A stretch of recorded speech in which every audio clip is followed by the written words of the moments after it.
those who are in the know and those who aren't. I try to keep it general where they could at least understand this concept of what I'm trying to convey. They may not know the ins and outs or what I'm specifically referring to, but they could grasp the concept.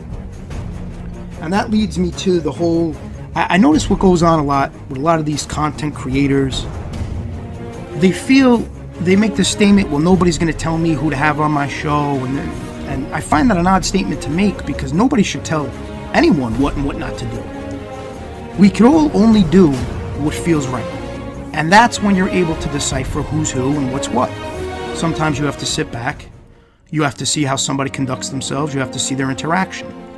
What I mean by that, me personally, when I see somebody who is in my chat and they're saying they're for the pushback movement and they believe in it and they're behind it, and then I see them interacting with informants and complimenting informants, that just tells me what I'm dealing with. And what I do with that knowledge is for myself. It just really has to do with how I decide I want to proceed with that person. Do I want to interact with that person or I don't? But I don't, me personally, no. I don't look to, if I'm aware of somebody who's good friends with an informant, no, that's really not somebody I want to interact with. And that's not me telling somebody not to interact with the informant. That's me simply doing what I want to do. I don't care if they get insulted. I don't care if they don't like it. The same way I'm sure they don't care what I think. And that's the way it should be. Nobody should put so much weight in what others say. You have to do what feels right. For me, I do what feels right. It just doesn't feel right for me to interact with those who are friends with, support, or in any way bring attention to the material lying informants are putting out there. That's me. That's how I believe. Don't expect anybody else to believe that. Those beliefs and those internal moral compass systems that are in place, that comes more into effect when you're building a real relationship or a real friendship, not a YouTube relationship. And what I mean by that, a lot of these YouTube connections can turn into a friendship.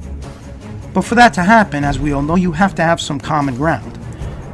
And the common ground usually starts in a real friendship with the moral system somebody has in place, right? That's where you say to yourself, I really align with this person. He and I or she and I agree with a lot of things that matter. So there's potential for a friendship there. And that's how it starts. I see too many times, very quickly, people on here call one another friends, and they don't really know the person. They don't know what they stand for, and I find that odd. For me, I need to really know what somebody's about to consider them a friend. I have to get to know how they feel, who they hang out with, who they associate with. There's an old saying, and there's an old saying for a reason: birds of a feather flock together.